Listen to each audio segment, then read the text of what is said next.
I'm James Michael Whitty Welsh, the number 36. My homeland is a place called Coonamble, and we're on the Wawan Nation where Coonamble is. I'm a Wongabong man who protected the black duck. I'm Paul John Whitten.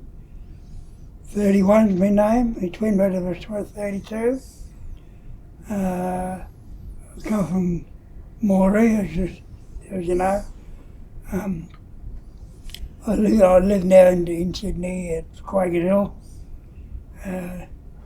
All country town streets around it where we are.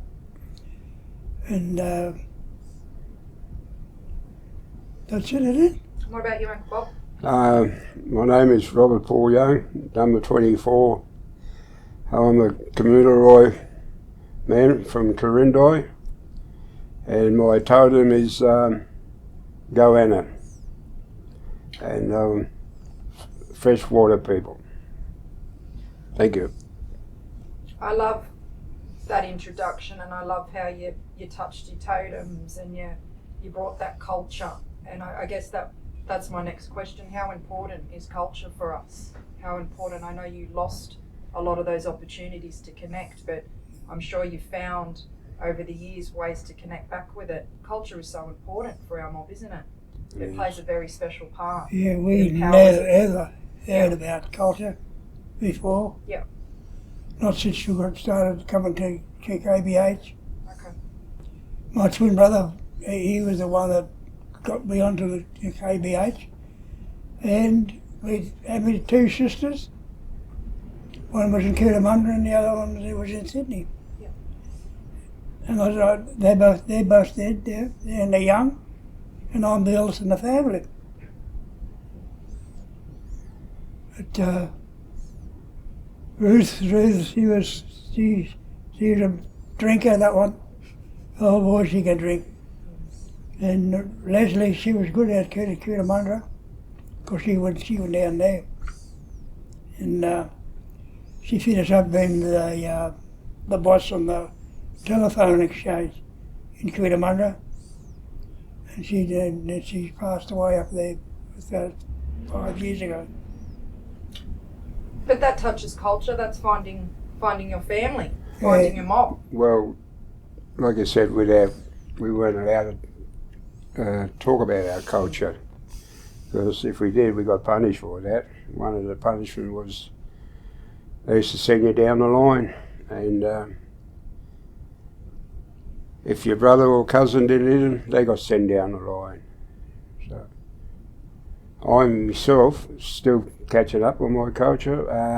My other background, now that since I retired from work, like I've worked from the age of 5 to 67, and I'm a mentor at Rainbow Lodge, Green Point Road, well, up around that area. Mondays we do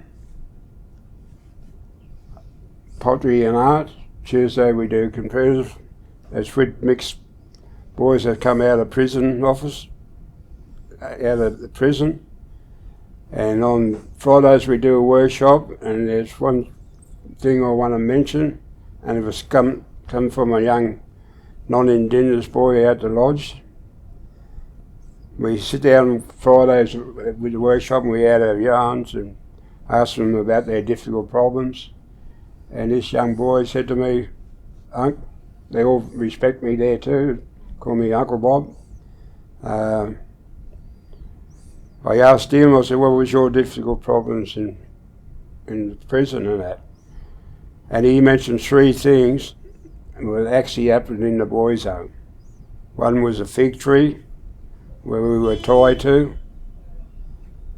where they scrubbed the floor with soap. I don't know if it was the same soap we used to have, sunlight soap, which we had to wash our clothes, our body with, and scrub our body with that brush, which we had to get down on the floor and scrub them with the sunlight soap. And after that, we had to dry the floor and polish the floor. So, yes, like I enjoy sitting down with those boys I showed them the short film that they just brought out tears. They said, those things really happened in the alcohol. I said, yeah. Not only me, it happened to the rest of the boys. And the third one he told me about was sexual abuse, which that happened.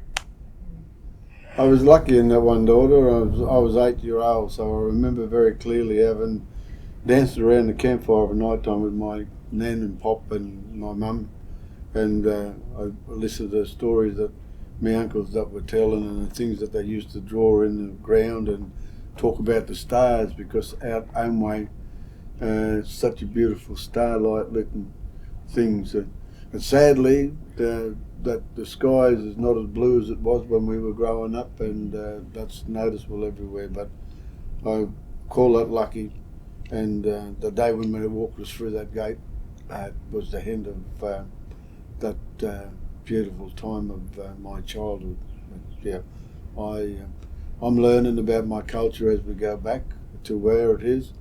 One of the things that we're gonna push forward is that, you know, that we've got that educational bus, but one of the things in the journey of 1997 at the Royal Commission, I think it was second or third recommendation, was that to bring them back home was part of the children who were removed or kidnapped or stolen from their families and communities have the right to be welcomed back home. So we've had one uncle who went back home and stayed there, Uncle Roy Reid, made the song Why, myself, my journey home, and then being rejected and back, I'll go back for another dose when KBH comes with me to go back. Hey, you do a lot of travelling around, don't you? Oh, he does. Big job. Still a lot, Important job. still a lot ahead. We go to a lot of schools and that, and universities, and Yeah, education's a big education, thing, isn't it? We need to get into the schools and I'm glad we got universities that big bus. Yep. We can get around. Yeah, he's be unstoppable. The young people today, that's the beautiful part about it. They want to know. They're sick of the lies, they're sick of whatever's been going out there. And I took a blame on it myself because fear was holding it, was inside, couldn't talk about it, but now the brothers will tell you they got a job shutting me up now when they get me around. I know they used to talk to meet up with these fellas. So I wouldn't go in and go there Nice and and talk because I get very, very nervous. But now, nothing now. you're storyteller now. Yeah. like myself, my wife said, because she's second generation, but she has been in those others. She's been in homes around Sydney areas, right? She said to me, she said, you better get up and tell your story, because I used to keep it quiet. Even when I got to meet the rest of my family, when I did see my eldest sister, I went to ask her what was the reason. She kept quiet. I even asked Mum and Dad, they kept quiet, they wouldn't talk about it. And I actually had a grandfather in that boys' home in the 40s and went to the wars. I've actually got a photo of him in uniform. Wow. Yep, he was in there because I said to the family, when I pass on, I want to be cremated. I want part of my ashes with my nan and pop. And sadly, I lost one of my boys at the age of 43 to the medical problems. I want some there, and my Bob, my eldest boy Bob, to keep the rest. So, well, at least I want to be back in my country with the ashes.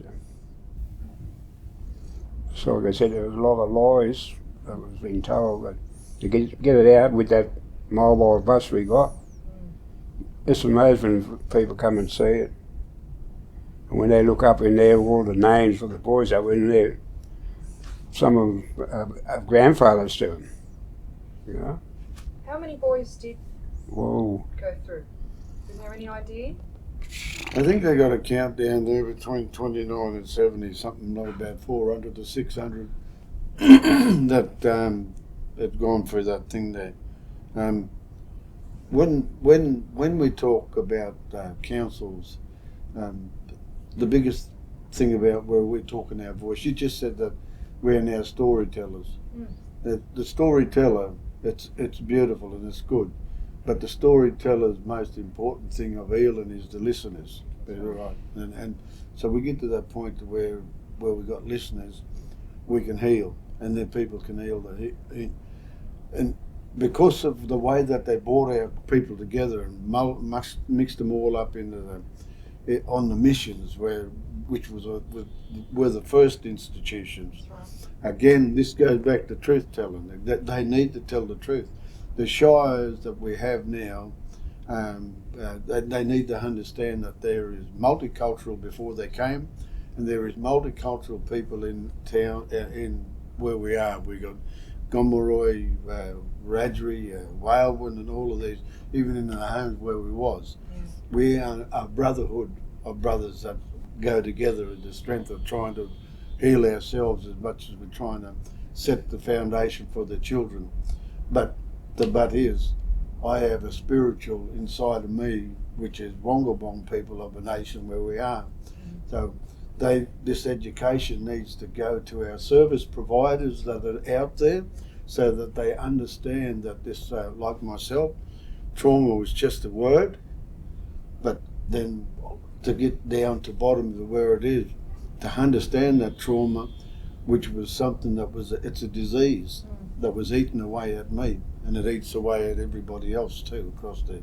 So truth telling, the shires where they are, and one of the last year we had a gathering out at the Emu Plains, instead of the day when he comes in on the 26th or whatever it is, we call it Survival Day. It's important that they accept the fact that this wasn't discovered, it was invaded, and we just want the truth to be told. So the shires are the ones that make local law in everywhere where we go. And the further you go west and over those Blue Mountains, the further they are behind, and they live in a fear factor that I don't know, they think we're going to hunt them or take them. We don't do that. We're not a people that do that, and we never was a people to do that. What it is just to acknowledge that we are who we are. You know. Just a bit of respect, always goes far. So let's hope we can see a bigger goal. We're getting there. We are. Slowly. Slowly. Very slow steps, but